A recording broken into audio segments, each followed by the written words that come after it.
आचे श्री महावीर कीर्ति महाराज की, आचे श्री विमल सागर महाराज की, आचे श्री तपस्वी सम्राट सरस्वती सागर महाराज की, आचे गुरु सुंदर सागर महाराज की, अहिंसा में ईश्वर धर्म की, जिन्माणी माता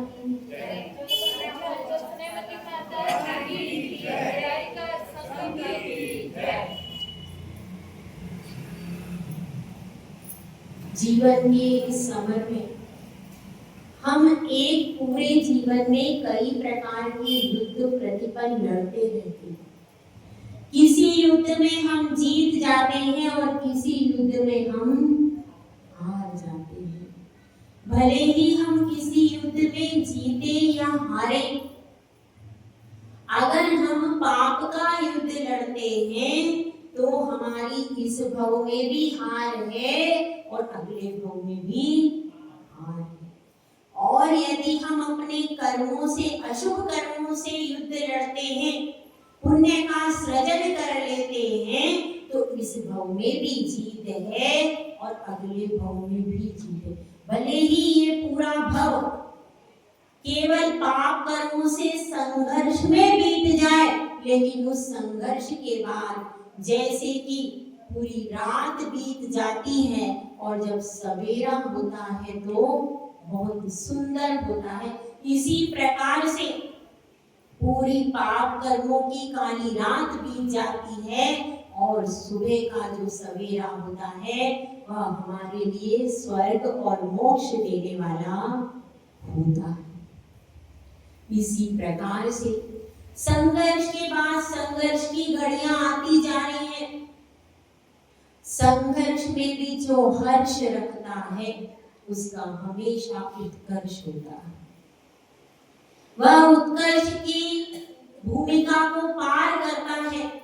तो इसी प्रकार से संघर्षों में जो नहीं हारते हैं, हमारे चरित्र नायक, कथा नायक श्रीपाल हैं। उन्हीं के कथा चरित्र को अपन पढ़ रहे हैं कि उनको धवल सेठ ने समुद्र में डाल दिया। रैन मंजूषा की कहानी सुबह सुनी थी। रैन मंजूषा कहाँ थी भाई? वह तो समुद्र में ही रह गई और श्रीपाल को क्या कर दिया था? समुद्र में गिरा दिया। वह कहाँ रह गई रैन मंजूषा? समुद्र में। वह समुद्र में नहीं, जल पोत पर रह गई जहाँ धवल सेठ था। अब वह अकेली वहां रह गई तो धवल सेठ ने उस पर अपनी कुदृष्टि डाली। तब फिर नमोकार मंत्र और पंच परमेष्टि का सतत उसने स्मरण किया। उससे शासन देवी देवताओं के आसन कांप उठे और पद्मावती देवी आ गई, चक्रेश्वरी देवी आ गई, सारी देवी देवता क्षेत्रपाल सब आ गए और सबने मिलकर के धवल सेठ को खूब प्रताड़ना दी और एकदम ऐसा खूब अंधकार हो गया कि जिसमें सुई भी नहीं दिखे। इतना खूब अंधकार हो गया और उसके बाद फिर क्या हुआ? फिर धवल सेठ जब चरणों में गिरा तो रैन मंजूषा ने क्षमा किया, तब जाकर के सारा उपद्रव टला। और अपराधी से घृणा कभी मत करो। घृणा किससे करो? अपराध से। पापी से घृणा करने की जरूरत नहीं है। घृणा किससे होना चाहिए? पाप से। अगर आप पापी से घृणा करोगे तो पापी तो पावन परमात्मा बन सकता है, लेकिन पाप कभी अपने लिए उन्नति का साधन नहीं बन सकता। इस बात को रैन मंजूषा जानती थी, इसलिए उसने धवल सेठ को क्षमा कर दिया। और यह बहुत बड़ी क्षमा थी कि जिसने उसके साथ बुरा करने की कोशिश की उसको भी उसने क्षमा प्रदान कर दी। और फिर जैसे पिता पुत्री का संबंध होता है, ऐसे वत्सल पूर्वक उनके साथ में वहीं पर जहाज पर रहने। अब क्या हुआ है? दूसरी बात, अब इधर का पक्ष अलग हो गया क्योंकि दोनों अलग अलग हो गए। अब श्रीपाल कहाँ पहुंचे? युद्ध में, समर में, कहाँ पर? समुद्र में है। समुद्र में पहुंचे और समुद्र की लहरों को पार किया। एक भजन आता है, श्रीपाल प्रभु गुण गा करे, हाँ गा करे, तूफान में भी पार हुए वह सावर। तन मन का मुरझाया उपवन खिलता है, अंतस के कोने में एक दीपक जलता है। ओ प्रभु नाम जपने से नव जीवन मिलता है। तो श्रीपाल भी पंच नमस्कार मंत्र पढ़ते जा रहे थे और आगे बढ़ते जा रहे थे। अथाह समुद्र में उन्होंने अपने आप को प्रभु के हवाले कर दिया कि हे प्रभु, अब मैं आपकी शरण में हूँ, आप ही बचाने वाले हो। आपने अग्नि को मीर किया, आपने सर्प को क्या कर दिया? सर्प का हार हो गया। ये आपका चमत्कार है, ये नमोकार मंत्र का चमत्कार है। और नमोकार मंत्र, पंच परमेष्ठी के नमोकार मंत्र को जपते हुए वे धीरे धीरे समुद्र को तैर करके पार लग गए। उनको लगता था कि कोई अद्भुत शक्ति उन्हें खींचे जा रही, क्योंकि नमोकार मंत्र पढ़ते हैं तो देवी देवता हेल्प करते। ऐसे ही उनको लग रहा था कि अद्भुत देवी शक्ति उनको जैसे उठाकर ही ले जा रही है। और उन्होंने समुद्र को बहुत कम समय में पार कर लिया। फिर उसके बाद तट पर आए, जैसे ही आए तो लगा कि हाथ पैरों में कोई शक्ति नहीं, जैसे किसी ने कपड़े को निचोड़ दिया हो।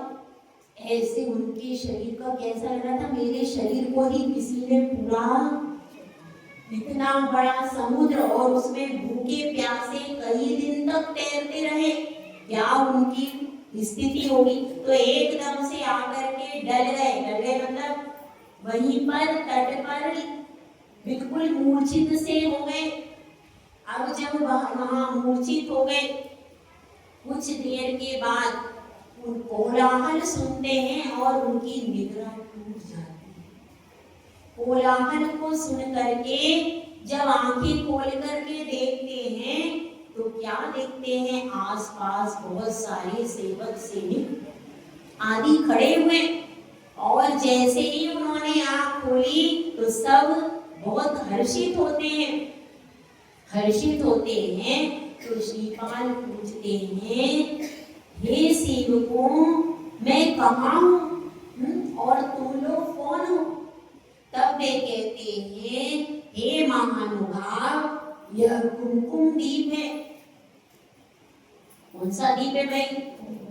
यह कुमकुम नामक द्वीप है। यहाँ के राजा का नाम है सत्यराज और रानी का नाम है बनमाला। क्या नाम है?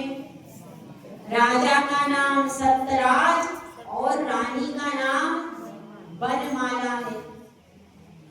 इनकी एक पुत्री है, पुत्री का नाम क्या है? गुणमाला है। जब गुणमाला विवाह योग्य हो गई तो राजा ने अवधि ज्ञानी मुनिराज से पूछा कि इसके लिए योग्य वर कहाँ मिलेगा? तब अवधि ज्ञानी मुनिराज ने बताया था, जो अपने बाहुबल से समुद्र को तैर करके आएगा वही गुणमाला का वर होगा। तो आप अपने बाहुबल से समुद्र को तैर करके आए हैं तो हमारे लिए बहुत प्रसन्नता का विषय है और हम राजा को इसकी सूचना देते हैं। तो वह राजा के दरबार में, राजा सत्यराज के दरबार में श्रीपाल को लेकर के जाते हैं। वहां पर लेकर के जाते हैं और राजा सत्यराज उनको बहुमूल्य वस्त्रों से, आभूषणों से सुसज्जित करते हैं, घुटन आदि लगा करके सुसज्जित करते हैं और फिर शुभ मुहूर्त देख करके अपनी राजकुमारी गुणमाला का पाणी ग्रहण संस्कार उनके सामने करा देते हैं। करा देते हैं, कुछ दिन वहीं पर वो रहते हैं, क्योंकि पहले भी ऐसे ही होता था कि कुछ दिन के लिए वहां पर दामाद बनकर रहते, तो वे भी वहीं पर रहते हैं कुमकुम द्वीप में। अब वे वहां पर रहते हैं, इस बीच एक और घटना हो जाती है कि एक दिन श्रीपाल राज दरबार में बैठे हुए थे। इतने में धवल सेठ वहां पर व्यापार की अनुमति लेकर के आता है। राजा से पूछता है कि हम आपके कुमकुम द्वीप पर व्यापार करना चाहते, क्योंकि पहले यह नियम होता था, अगर आपको व्यापार करना है तो पहले वहां पर राजा के पास क्या करो, अपना परिचय पत्र दो, उसके पास अपना परिचय पत्र दो, आपकी विश्वसनीयता होगी तो आपको व्यापार करने की अनुमति दी जाएगी। तो वहां पर बहुत सारे, क्योंकि उसके पास तो बहुत सारे रत्न थे, 7 रत्न से भर करके जहाज तो श्रीपाल को दस्यु देके गए थे, वो सारे इसी के पास तो थे। तो बहुत सारे रत्नों के बहुमूल्य उपहार लेकर के राजा के पास जाता है। जब राजा वह रत्नों के बहुमूल्य उपहार देखता है तो अत्यंत प्रसन्न हो जाता है और उसको व्यापार की अनुमति दे देता है। वह उस समय क्या होता था कि पान तांबूल आदि के द्वारा सत्कार किया जाता था, तो उसका भी पान तांबूल इलायची के द्वारा सत्कार होता है और वह पान तांबूल लेने के लिए उठता है। लेने के लिए जैसे ही उठता है तो वह बीच में सब रखे रहते हैं और उसी के पास में वहां श्रीपाल बैठा रहता है, राजा के ही पास में, क्योंकि राजदामाद है तो वो भी तो उसी लाइन में बैठेगा। तो उसकी दृष्टि अचानक श्रीपाल पर पड़ जाती। जैसे ही दृष्टि पड़ती है तो वो थर थर थर कांपने लगता है, बड़ा परेशान हो जाता है और जैसे तैसे अपने हृदय को संभाल करके वापिस अपने डेरे पर आ जाता है, अपने जहाज पर। अब वहां आ तो जाता है, फिर अपनी मीटिंग बुलाता है, उसके मुनीम आदि सेवक को बुलाता है, मुनीमों को बुला करके कहता है कि भाई यहाँ तो बड़ा आपत्तिकाल है, यहाँ पर श्रीपाल बैठा है, कदाचित वह मुझे पहचान जाएगा तो मेरे साथ पता नहीं कौन सा व्यवहार करा देगा, और वह राजा के पास बैठा है। तो एक मुनीम कहता है कि हमने पता लगाया है यहाँ की राजकुमारी गुणमाला के साथ उसका विवाह हो गया, तो वह राज जमाता है। यह सुनकर के उसको और क्या हो गया, और आग लग गई, क्योंकि दुर्जन कभी अपने स्वभाव को नहीं छोड़ते। जैसे सज्जन अपने स्वभाव को नहीं छोड़ते हैं, सज्जन भला करना नहीं छोड़ते हैं, तो दुर्जन भी बुरा करना नहीं छोड़ते। सांप की आदत है वह विष ही उगलेगा, और चंद्रमा की आदत है कि वो चांदनी ही बरसाएगा। जिसका जो नेचर है वो अपने नेचर को नहीं छोड़ता। तो अब क्या होता है, अब धवल सेठ को चिंता हुई, वह मुनीमों से कहता है तुम कोई कार्य ऐसा करो कि श्रीपाल को दंड मिल जाए और उसकी मृत्यु हो जाए, ऐसा कुछ उपाय करो। तो मुनीम कहते हैं कि हे धवल सेठ, वह बड़ा पुण्यशाली प्रतापी मनुष्य है, समुद्र को कौन अपनी बाहुबल से पार कर सकता है, उसको किसी जंगली जंतु ने भी नहीं खाया। वो बहुत पुण्यशाली पुरुष है, जहां भी जाता है वैभव और कन्या से संपन्न हो जाता है। तो इसलिए तुम्हारे लिए यही योग्य है, तुम तो श्रीपाल की शरण में चले जाओ, उससे क्षमा मांग लो, और इससे क्या होगा, इससे वह तुम्हें क्षमा कर देगा और तुम आराम से अपना कार्य कर लोगे। क्यों? क्योंकि शरणागत पर कभी क्रोध नहीं करते सज्जन पुरुष, तुम्हारी रक्षा हो जाएगी। लेकिन धवल सेठ को ये बात बिल्कुल अच्छी, दुर्जन को दुर्जनों की ही बातें पसंद आती हैं, सज्जनों की बातें पसंद नहीं आती, इसलिए उसको पसंद नहीं आती। तो फिर और मुनीमों से पूछता है, तो भाई मुनीम भी मंत्री भी 2 प्रकार के होते हैं, कुछ दुष्ट प्रकृति के भी होते। तो एक दुष्ट मंत्री उसको सलाह देता है, मेरे पास एक षड्यंत्र है, उस षड्यंत्र से राजा उसको मृत्यु दंड दे। जब यह सुनता है तो धवल सेठ कहता है, हाँ तुम ऐसा भी करो और उन लोगों को बुलाओ जो उनको मृत्यु दंड दिलवा दे, ऐसे लोगों को मैं बहुत सारा धन दूंगा। धन की तो कमी थी नहीं, धन की कुछ कमी नहीं है और किसी भी प्रकार से श्रीपाल को मृत्यु दंड मिल जाए। अब वह दोनों षड्यंत्र करते मुनि और षड्यंत्र करके सारा आयोजन करते। एक दिन राजा सत्यराज अपने आसन पर बैठा था। उस समय कुछ लोग आते हैं और सेवक आदि आते हैं और सूचना देते हैं कि कुछ बहुत अच्छे कलाकार आए हैं, वे अपनी कला का प्रदर्शन आपके समक्ष करना चाहते हैं।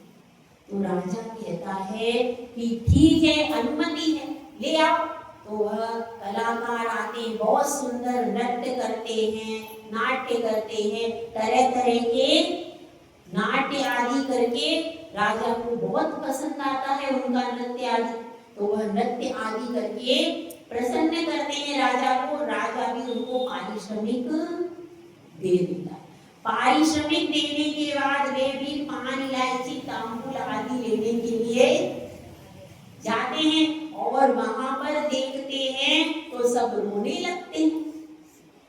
सब रोने लगते हैं, हाय मेरा बेटा मिल गया, हाय मेरा पति मिल गया, हाय मेरा क्या मिल गया, मेरा भाई मिल गया। सब श्रीपाल के गले लग लग करके चिल्लाने लगते वहीं पर। तो जब वो चिल्लाने लगते हैं तो बहुत कोलाहल हो जाता है। अब राजा सत्यराज कहते हैं कि भाई नाटक तो खत्म हो गया, अब तुम क्या कर रहे हो, क्योंकि नाटक तो पहले हो गया, मैंने पारिश्रमिक दे दिया, खत्म बात है, अब ये क्या हो रहा है। तो वे क्या सब क्या कहते हैं, वे सब कहते हैं कि राजन आज का दिन बहुत सौभाग्यवर्धक है। आज के दिन आपके पास से हमें धन की प्राप्ति हुई, अतुलनीय धन मिला और हमारा खोया हुआ बिछड़ा हुआ बेटा भी मिल गया। हम सब समुद्र में जलयान के द्वारा जा रहे थे, अचानक क्या हुआ, हमारे बच्चे समुद्र में गिर गए और उनमें से एक तो आज तक नहीं मिला, एक श्रीपाल आपके दरबार में मिल गया,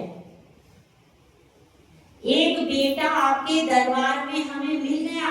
तो अब आज का दिन बहुत सफल हो गया कि हमारा बच्चा हमको मिल गया। जब ये सब बातें सुनते हैं तो एकदम से सत्यराज का खून खोल उठता है। वह कहते हैं, वह उनको ललकार के कहते हैं कि तुम लोग मूर्ख हो, ये तो उच्च कुलीन व्यक्ति हैं, यह तुम्हारा पुत्र कैसे हो सकता है। तो वह कहते हैं कि नहीं, यह हमारा ही बेटा है और कोई नहीं है, हम अच्छी प्रकार से इसको पहचानते हैं, यह तो हमारा ही बेटा है, कोई कह रहा हमारा भाई है। तो इस प्रकार से सब उसको बताते। अब उनको क्या समझ में नहीं आता, उन्होंने सोचते हाय मैंने न जाति पूछी, न मैंने कुल पूछा, न मैंने वंश पूछा और अपनी प्राण प्यारी पुत्री गुणमाला का विवाह इसके साथ में कर दिया।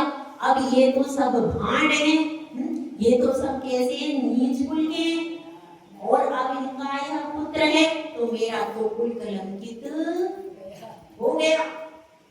जब ऐसा कहते हैं तो फिर सोचते हैं कि नहीं, पहले एक बार इस श्रीपाल से पूछना तो चाहिए। एक बार तो मुजरिम से पूछा जाता है भाई बात क्या है, पूछा जाता है कि नहीं। तो पहले मैं श्रीपाल से तो पूछ लूं आखिर बात क्या है। तो श्रीपाल को बुलाते हैं, उनसे पूछते हैं कि देखो ये सब तुम्हें अपना कोई बेटा बता रहा है, कोई भाई बता रहा है, कोई पति बता रहा है, तो इस तरह से ये बताओ ये लोग क्या कह रहे हैं, तुम्हारा कुल क्या है, तुम्हारा वंश क्या है। तो श्रीपाल सोचते हैं यहाँ पर अगर मैं अपनी बात कहूँ तो कोई मुझे सत्य थोड़ी मानेगा। ये इतने सारे लोग मेरे परिचित हैं, बता रहे हैं, कोई चाचा कह रहा है, कोई मामा कह रहा है, इतने प्रकार के संबंध इन्होंने बना लिए। यहाँ पर मैं कैसे क्या कहूँगा? तो वे क्या कहते, पहले तो मौन ही रह जाते। जब वे मौन रह जाते हैं तो दोबारा सत्यराज कहते हैं, सच सच कहो क्या बात है, क्या ये लोग सच कह रहे हैं? तो क्या कहते हैं श्रीपाल कि ये लोग सच कह रहे हैं, ऐसा कह देते। जब ऐसा कह देते हैं तो राजा क्या करते हैं, राजा सत्यराज एकदम आग बबूला हो जाते हैं, क्योंकि पहले झूठ बोलने का, कपट करने का भी क्या होता था, दंड, मृत्यु दंड होता था।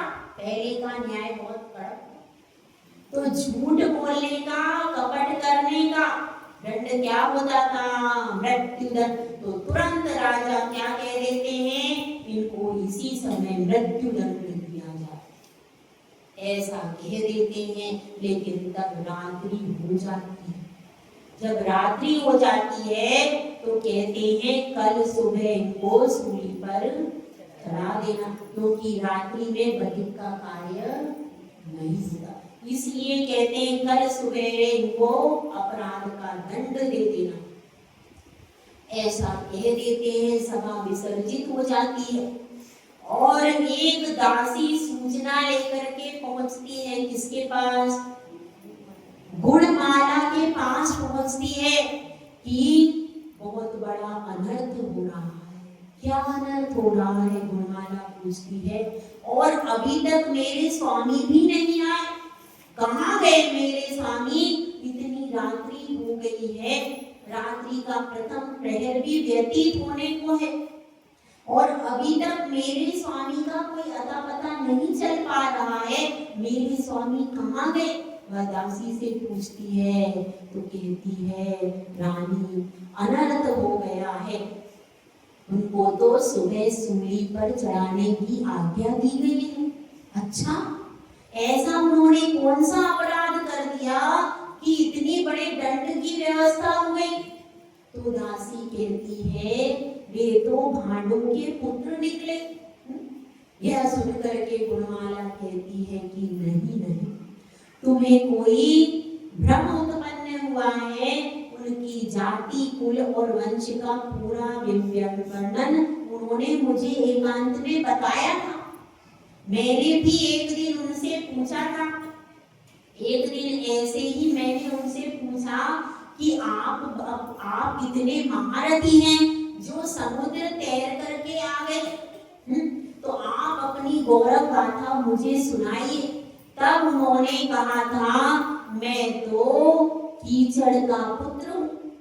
इस तरह से मुझे हंसी की थी। तब फिर ज्यादा आग्रह करने पर उन्होंने अपनी पूरी कथा सुनाई थी। वे तो चंपा नगरी के राजा हैं, वे कोई भांड के पुत्र हो ही नहीं सकते। और कहाँ भांड और कहाँ उनका रूप, वैभव और गुण, यह तो सब मिथ्या है। तो अब दासी कहती है कि आप उनका प्रमाण दे सकती हो क्या? जो आप कह रही हो इसको प्रमाणित कैसे करोगी? तो अब गुणमाला सोचती है, मैं क्या करूं, किस तरह से मैं इसको प्रमाणित करूं? यदि मैं प्रमाण नहीं दे पाई तो सुबह का सूरज मेरे वैधव्य का तिलक कर देगा।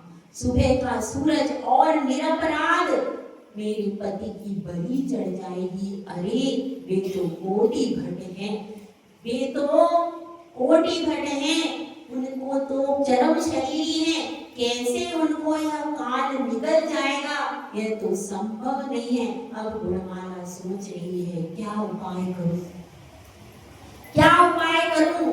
अगर मैं राजा के पास जाती हूँ तो हो सकता है पति मोह में व्यथित समझकर मेरी बात को विश्वास नहीं करेंगे।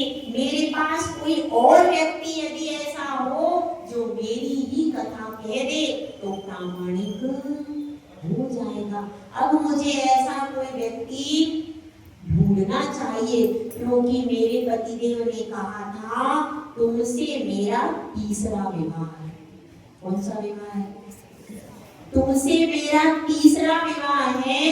दूसरा विवाह मेरा किससे हुआ है? हंसदीप की राजकुमारी रेण मंजूषा से। तो अब मुझे किसी तरह से उस रेण मंजूषा का पता लगाना चाहिए। और इस तरह से वह सोचती है कहाँ वह जहाज पर होगी, कहाँ होगी। इस तरह से गुणमाला की आंखों में नींद नहीं है। पहला प्रहर व्यतीत हो गया है, कुछ ही घंटे बचे हैं। भोर की पहली किरण कहीं मुझे हमेशा के लिए अंधकार में न डाल दे। वह सोच रही है कहाँ है मैना सुंदरी? उज्जैनी में? वहां तो मैं जा नहीं सकती, वह तो बहुत अल्प समय है। इस एक रात में मैं क्या करूं? कैसे अपने सुहाग को बचाऊं? कैसे अपने जीवन को बचाऊं? क्योंकि ऐसे महापुरुष के बिना मैं भी कैसे रहूंगी। और वह नमोकार मंत्र का स्मरण करती है, पंच परमेष्टि का ध्यान करती है। हे प्रभु आप ही कोई राह दिखाओ, आप ही कोई राह सुझाओ। मैं कैसे अपने पति के जीवन को बचाऊं? कैसे उनके इस कपटपूर्ण जो नाटक किया गया है उस कपट जाल से उनको कैसे बाहर निकालूं? वह पंच परमेष्टि का स्मरण कर रही है और उन्हीं स्वर लहरियों में डूब गई है। अब अपन देखेंगे कि कैसे वह बचाती है, कौन सा उपाय करती है, कौन उसके लिए प्रमाण लेकर के आता है कि श्रीपाल बच जाते हैं। जय बोलो जय सुंदर साधु महाराज।